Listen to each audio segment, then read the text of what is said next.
Hey, good morning, everyone. First day of October. It's October 1st. It is a Wednesday. So all the goals for the day are wake up at 9:30. I need to make some recovery video logs. I need to upload video logs. It's the video log deadline today. And if you don't know what that means, it basically means that the video logs that I have set to upload, the last one I have set to upload is uploading today. So I can upload, I make one today or edit it and render it so I can upload it tomorrow, right? Um, I have, yeah, one uploading today, and then I need to make at least two more just to get on track, right? And then I need to make recovery for the 30th and the 29th. I think I'm good before that. Yeah, I made Friday, Saturday, Sunday. I need Monday and Tuesday as well. And then upload video logs, edit video logs. I need to get a new receipt envelope because we're in October now. I need to trim up my beard because this is getting unruly.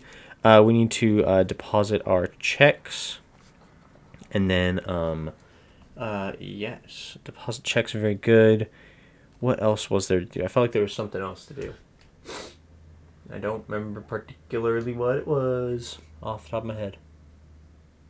It'll come to me anyways. But yeah, so far today I woke up at 9:30.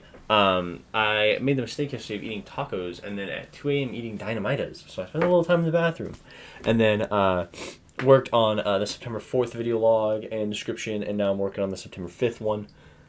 Yeah, it's like reliving the whole wedding all over again for the 4th and 5th. So I'm about to record the video log for the 5th, and then yeah, I still have a whole bunch more video logs to recover from this month, but I did so far for September I've been doing the like daily thought at this time, and I think the one I didn't do it for was the 3rd because I'd already made that video. No, I did add that in, I think. Yeah. So I've been doing this thing where it's like at the start of the video I put the daily thought at blank time topic blank. And I think it's actually pretty cool. I think it'll be nice. I don't think it's going to like massively boost my retention. But if people just want to, if they start the video, see something they think might be a little bit interesting, they can skip to that time and watch that without hearing me yap about RuneScape or whatever they want, right? So I think it's a good idea, and I think it's working out well so far. So, yeah, that's pretty much all I got planned for the day. I'm going to get back to work on it, and I'll let y'all know how it goes tonight. Peace. One eternity later. Hey, good evening, everyone. I just realized that I want to put my hair up for this. Today is Wednesday, October 1st, 2025. It has been a pretty solid day. All the goals for the day were to wake up at 9:30, make recovery video logs, upload video logs. I needed to edit a video log for September 4th and upload it. I needed to do a new receipt envelope. Trim my beard. Did not do that one. We do that tomorrow. Deposit our checks, make a morning video log, and then I added nap to the goals for the day because I got one in before work and I was super tired. So, yeah, the ones I didn't do were trim beard and deposit checks. That was literally all I missed, which I could be pretty satisfied with. There we go. It's been a good day. So after I made my morning video log, I recorded a recovery for September 29th. That was last Monday. And then decided that was pretty good for the day. I was ready to be done. And then played some Roblox. Spent some time with Ava and played a little bit more video games before Korey called me and was like, hey, Chipotle. No, I don't want Chipotle. So I went with him. Well, he got Chipotle, and then he bought me some Taco Bell. It was pretty cool of him. And then came home. It's late. I'm ready for bed. And then I watched an episode of The Originals while I played some more video games. And then that ended around like 2:30ish, and I was like, I could get a quick nap in before work. I'm gonna go pass out. So passed out for about an hour. It was really nice. I was like. And then woke up, got dressed, and then drove. I was like, I can push it off another day. I was like, I don't need to trim my beard right now. So then I drove to work, and it apparently been like super slow all day. So I was like, meh, tough. Work might be slow, but I was like getting the phone a lot, and it was busy. Like it was steady, I should say. Yeah, it was nice. I think I had one back table. And then 2 big to-go orders over $100 that both tipped 10, so that was pretty cool. And then served a lot of regulars. That was really nice. I was greeting one of my tables, and they had Facebook open. I watched them open Facebook, and the first thing that popped up was Fox News. How deep? I say this as someone who's gonna be a victim or a proprietor of the propaganda machine one day. How down bad in the propaganda machine do you gotta be for your first Facebook article, first Facebook post, when you open the app, to be Fox News? That's great. I'm actually seriously curious. What is the first thing that will pop up when I open Facebook? Some dude I met here like at least 2 years ago, who is starting modeling. Very interesting. And then Boise bad driver. Two random people I've never seen before. One of my friends shirtless. A meme. My friend's child? Yeah, my friend posting twice about her child. Interesting. And then people complaining about the city. Great. Another meme. Old, wow. She's pretty conservative, too. Anti-Trump post from my old PE teacher. And didn't expect her to be anti-Trump. She seems very conservative. That's super cool. I'm glad. That's awesome. Trump is doing some things in the economy. But yeah, they opened their phone and the first thing was Fox News. I was just like, oh, that's horrible, dude. Oh my god. I had to preface with, I'll be a perpetrator of the propaganda machine one day. If you open your phone and the first thing's Fox News or MSNBC, that's a problem. I'm sorry, that's a problem. There will be more left and more right, and as new parties come up, more like biased news stations. None of them should be your first article on Facebook. Dude, that's horrendous. Poor people. But yeah, that was mildly interesting. Everyone else was super, super cool. All day. I was like, there was only one point where someone had ordered like a 3-item of pork fried rice, egg foo young, and egg roll, and said they were missing an egg foo young, but I knew it was in there. And they had like meant to order more egg foo young or something. That was very interesting. They didn't ask for any extra. So yeah. And then after work, Korey called me at like 9 and was like, food? So we had already like planned on going to McDonald's, but we just got Korey a meal as well. And then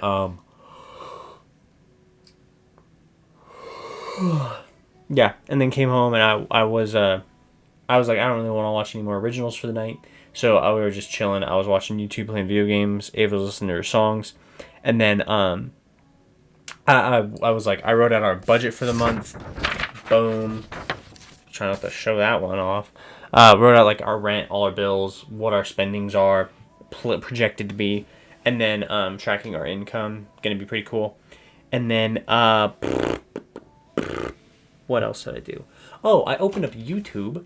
I went to YouTube, and I was like checking my notifications like I always do. Like I'll reply to some comments sometimes, or like leave comments on videos, and people will reply, and they're interesting to read, right?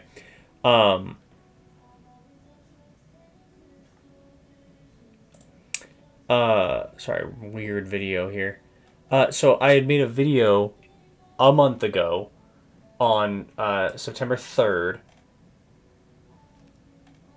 Yeah, so it was recorded on September 3rd, uploaded on the 1st, right? And so I got a comment, and my daily thought on that was about banking in general. And it was a super broad, weak daily thought, like very, very low effort daily thought, just kind of talking about how weird banking is, right? And I get a comment that says, get yourself informed about M1, M2, M3 money and the speed of money. Don't have stupid opinions about things you don't fully understand.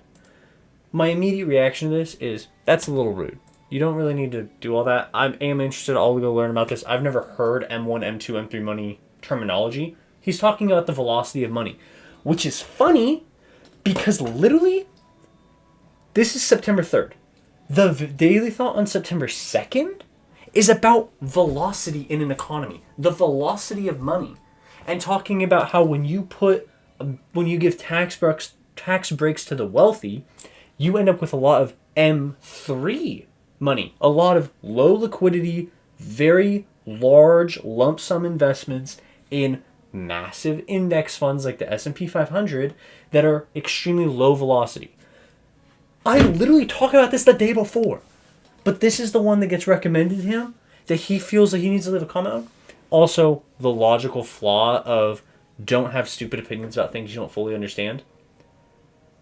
How could I have a good opinion about something I don't fully understand?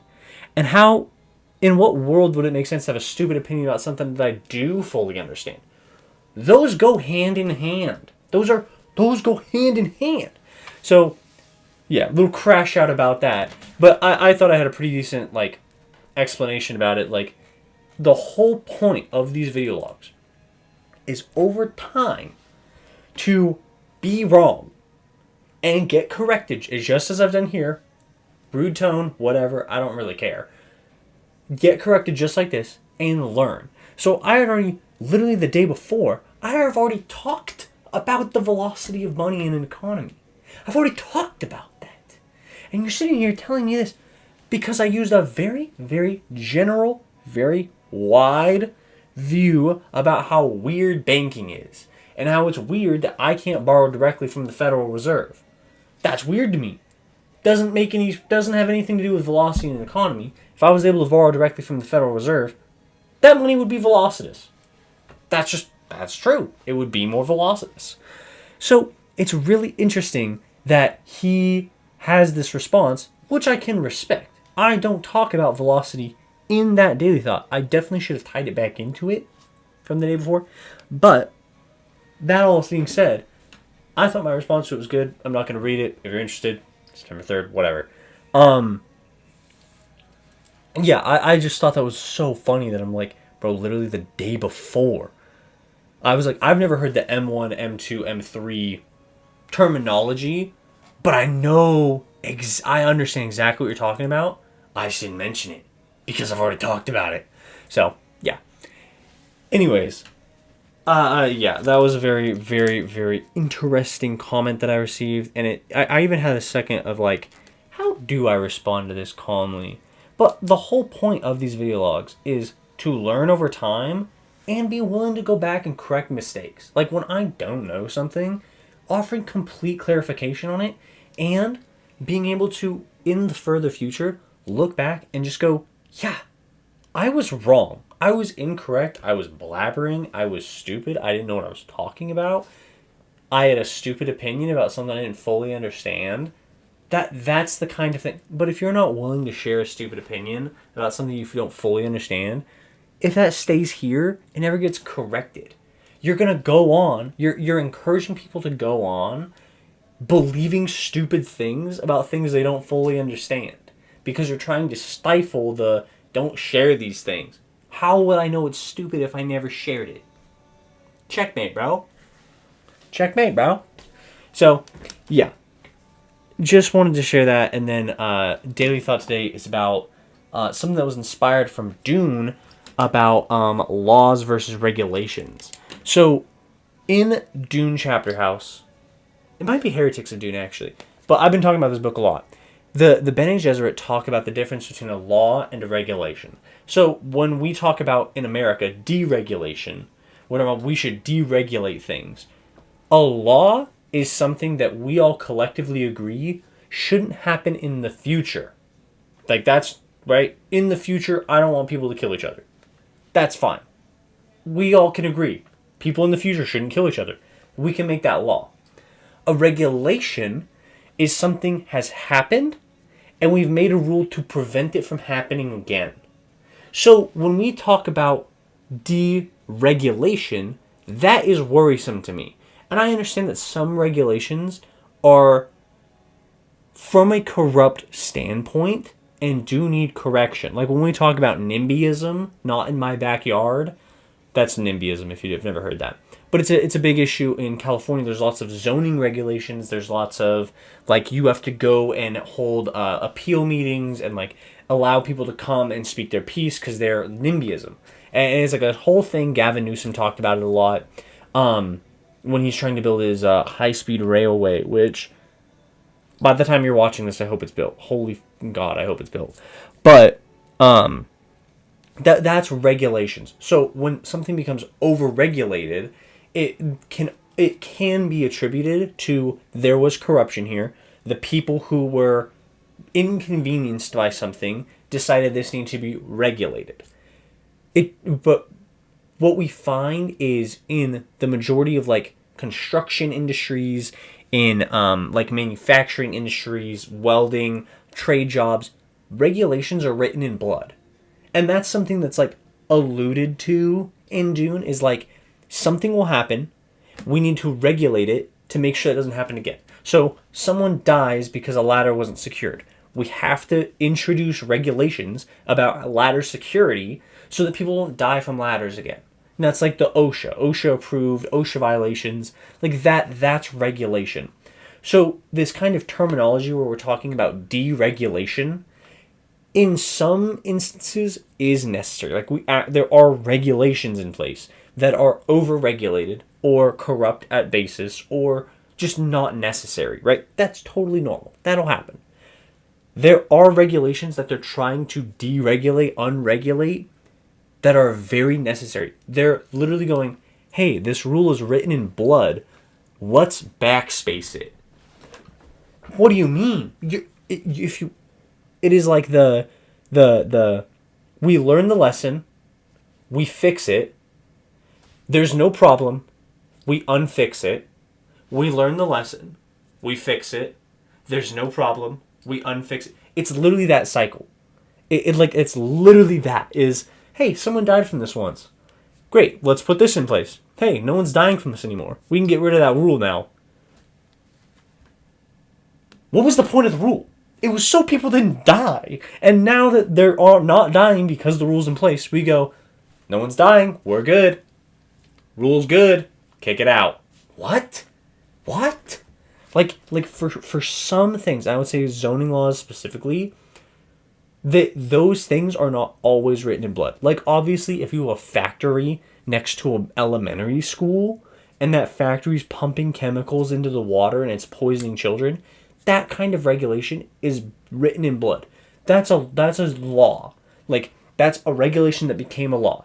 We realize this is bad. We stopped doing it. We signed it into law that you can't do that anymore. So the regulation was something happened, we fixed it, we realized this should never happen again, we illegalized it. So regulation to law. And so I think that we kind of really don't have in our like learning as a society, we don't have a real explanation of laws versus regulations and the difference between the two. But when it was framed like that, of like the law prevents future occurrences and the regulation prevents previous occurrences, I really appreciated that. I have never thought about it that way. I really,